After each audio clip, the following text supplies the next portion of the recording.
গর্ভাবস্থায় পানি ভাঙা ও করণীয়।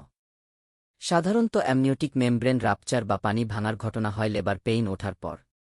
কোনো কারণে যদি এর আগেই মেমব্রেন রাপচার হয়ে অ্যামনিওটিক ফ্লুইড বা গর্ভস্থ পানি বের হয়ে যায়, তবে তাকে প্রিম্যাচিওর রাপচার অব মেমব্রেন বলে।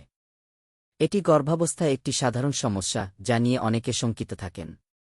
ভুলগুলো: গর্ভাবস্থায় কোনো কারণে মাসিকের রাস্তা দিয়ে যদি অতিরিক্ত পানি বের হয়, তবে বেশিরভাগ গর্ভবতী নারী ধরে নেন এটা বাচ্চার পানি, অর্থাৎ অ্যামনিওটিক ফ্লুইড। কিন্তু প্রকৃতপক্ষে এরকম ধারণা ভুল হতে পারে। অনেক সময় অনেক কারণেই এমন হতে পারে। তাছাড়া ইউরিন বা প্রস্রাব বের হলেও তা অ্যামনিওটিক ফ্লুইডের মতোই মনে হতে পারে। গর্ভাবস্থায় ভ্যাজাইনাল সিক্রেশন অনেক বেড়ে যায়। ফলে মাঝে মধ্যে এই নরমাল সিক্রেশনকেও অ্যামনিওটিক ফ্লুইড ভেবে অনেকে ভুল করে থাকেন। পরীক্ষা: এ সময় ভালোভাবে রোগীর ইতিহাস নিলেই কিছুটা আইডিয়া করা যায় যে আসলেই মেমব্রেন রাপচার হয়েছে কিনা। এটা হলে সাধারণত একসঙ্গে অনেক পানি বের হবে এবং পেটিকোট বা পরনের কাপড় ভিজে যাবে। এছাড়া স্পেকুলাম এক্সামিনেশনের মাধ্যমে জরায়ুর মুখ সরাসরি দেখে নিশ্চিত হওয়া যায়। কিন্তু আল্ট্রাসনোগ্রামের মাধ্যমে জানা যাবে অ্যামনিওটিক ফ্লুইড কতটা আছে। মেমব্রেন রাপচার হয়েছে কি না এ সম্পর্কে নিশ্চিত তথ্য মিলবে না। ফলাফল: গর্ভাবস্থার প্রথম দিকে এমনটি হয়ে থাকলে একে সাধারণত অ্যাবর্শন হিসেবেই ধরা হয়।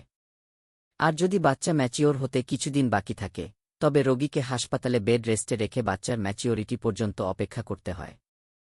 আর এর মধ্যেই লেবার পেইন বা ইনফেকশনের কোনো লক্ষণ দেখা গেলে সেই গর্ভাবস্থা আর নিয়মিত করা সম্ভব হয় না। গর্ভাবস্থার শেষ দিকে পানি ভাঙলে মাকে ২-৪ ঘণ্টার পর্যবেক্ষণে রাখা হয়। ৮০ থেকে ৯০% ক্ষেত্রে লেবার পেইন উঠে যায়। যদি পেইন না থাকে, তবে ইন্ডাকশন ওষুধের মাধ্যমে লেবার পেইন শুরু করাও সম্ভব। সতর্কতা: গর্ভাবস্থায় অ্যামনিওটিক ফ্লুইড রাপচার বা পানি ভাঙা একটি জরুরি সমস্যা। কারণ এই মেমব্রেন গর্ভস্থ বাচ্চাকে বাইরের জীবাণু থেকে রক্ষা করে। তাই মেমব্রেন রাপচার হলে রোগীকে জীবাণুমুক্ত প্যাড ব্যবহার করে পরিষ্কার পরিচ্ছন্ন থাকতে হয়, অ্যান্টিবায়োটিক শুরু করা হয়।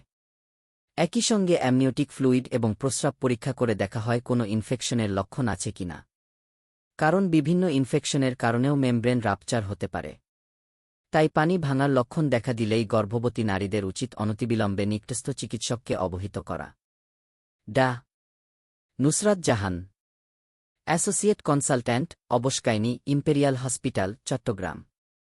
এরকম স্বাস্থ্য বিষয়ক ভিডিও পেতে লাইক, কমেন্ট, ফলো এবং চ্যানেলটি সাবস্ক্রাইব করে পাশে থাকবেন।